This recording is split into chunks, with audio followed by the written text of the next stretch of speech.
Yeah, brother. Basically, Shiva is pure consciousness. It is awareness. And Shiva is the masculine energy, okay? It's the one that observes the universe. It's the one that observes the thoughts, okay? I'd like to think of it as our superior empty self. And our superior self is like our body that all other bodies are kind of born inside of, okay? Our superior self is the most subtle, and it's stillness. It's eternal. Your superior self is pure conscious awareness, okay? And it's like your greater body. It's emptiness too. And within that is all life, all energy, all power, all form, and that's Shakti, okay? Shakti is energy. It's the feminine principle. The universe is Shakti. Every form you see is in the process of growing or dying. It's in flux. It's in change. It is Shakti, right? Your thoughts that are in constant flux, that is actually feminine, okay? Your emotions, your feelings about life, all these things of the world, everything that we attach to and moves us in the world is Shakti, okay? And when men start to try to like get clear on something, right? Basically, we're all seeking to find how can I build a foundation in this world that's actually secure? And you can't do it in this world.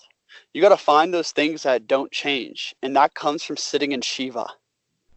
Sitting and worshiping Shiva is sitting there and breathing into the space in between. Meaning like we're letting the ideas fall away. We're letting the feelings fall away. We're not attaching to anything in this life because we're realizing that there's a self inside of us at the deepest level that was before and will be after. You know, like is eternal, timelessness. It's still. It's just awareness of the universe itself. I know exactly what you're talking about. Yeah. Okay. Well, Shiva's the destroyer in Hindu like mythology in a sense. And it's actually not destructive. It's dissolving. So when it comes to when we have a lot of patterns in our mind, right? And a lot of suffering and resistance in our life that's created from, what we want to do, what we don't want to do, what's hard, what's easy, what feels good, what feels bad. All this ego programming, right? That creates all this resistance. Basically, what we need to do is find stillness inside of ourselves. Remember the breath. Practice self-awareness so that things can start dissolving back into self. Like transformation happens through unbecoming. And we're at this place in this modern day right now where people like yourself and people like myself have entered into extreme realms of chaos very young in life because of the amount of information consumed, because of the contradictions in philosophies and like socialization and like living so contrary to our natures for so long. We're literally in a knot. Your mind, your ego is in a knot, okay? And all this personal development bullshit narratives out here right now, they're about like doing more, adding more to the cup that's full of dirty ass water. Yeah, it is. Okay? This is why the Shiva principle is so important, especially, I would say especially for men, is accessing stillness so that you can realize your deeper essence inside of you that is unchanging and unmoved, so that things can start to dissolve onto the surface of truth. And when that happens, life will automatically start to flow towards more alignment. And ultimate alignment is ultimate harmony. It's complete peace, ease, and like connection internal to the external. Your nature is perfectly suited, supported, and reflected everywhere around you. That's alignment. And like to get there, what we need to do, like men need to go be alone in the forest. That's why every masculine initiation requires like fasting for 3 days in utter stillness, crying to God about all your misery and like bullshit weakness and things you can't overcome without him. That's what like every indigenous initiation was. And it's to realize stillness. Men must let go of all the forms of everything in the universe that we're connected to, that we're identifying with, that we're letting move us, right? And realize self-awareness again so that we can get back to a deeper part inside of ourselves. Because when we're living from a deeper essence, we're not in planes and frequencies of thought that carry resistance and fear. And like all these like illusions that ultimately we leak all of our energy running for, or like resisting, what we don't want. By finding a deeper essence inside of us, we're actually inspired from the depth of our core. We start operating in love.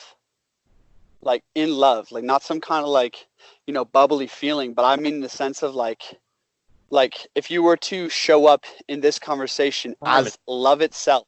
Yeah. Like what does that look like? It's singular. There is no resistance. And like, so basically Shiva destroys by being the most subtle, the most still, the most at peace, right? And basically power in this reality is being able to hold absolute stillness inside of yourself. So Shiva in his ultimate power, while Shakti is at her ultimate power.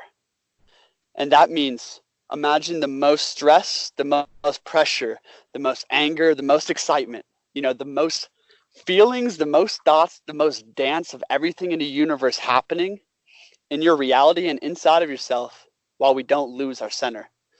That's like when that happens, the two and the one become one. Okay. And this is where like, it's the whole idea behind like Buddha and Christ figures, is the ability to unify action and rest, like discipline and surrender, right? Like, you know what I mean? Rest and motion simultaneously. And that's the Tao. And why this is important when we're talking about resistance, when we're talking about transformation, is the Tao is flow. This is where flow sits, in between, right? If we're really caught up in the world and we're not connected to like the depth of our essence, whatever we try to do, we won't really feel engaged with. There's going to be resistance there, right? Because we're not operating from a depth of our being. And also, we're going to be operating in illusion.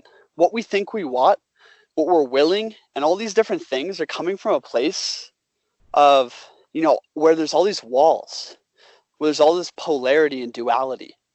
We need to tap into Shiva and let go and realize self and let self move inside of us. If that makes sense. It makes complete sense, but there's always the duality lingering. Like, I feel like I'm not, like, even, it's like there's like two different worlds we're in, like, completely. Yes.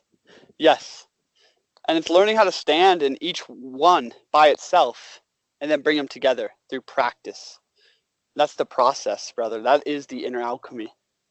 It's like, wow, I can go out into the desert and breathe for 3 days and hike around and microdose and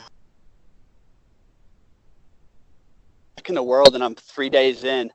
And like, I felt so good coming back, but then I'm like having so much resistance to like what I was inspired by in the depths of my being. And it's an art form. It's an alchemy that is ever evolving of like, how can I hold true and hold the space and not react to everything moving inside of it? How can I be in the world and be in myself simultaneously? Like, to do that is to unlock the master. You know what I mean?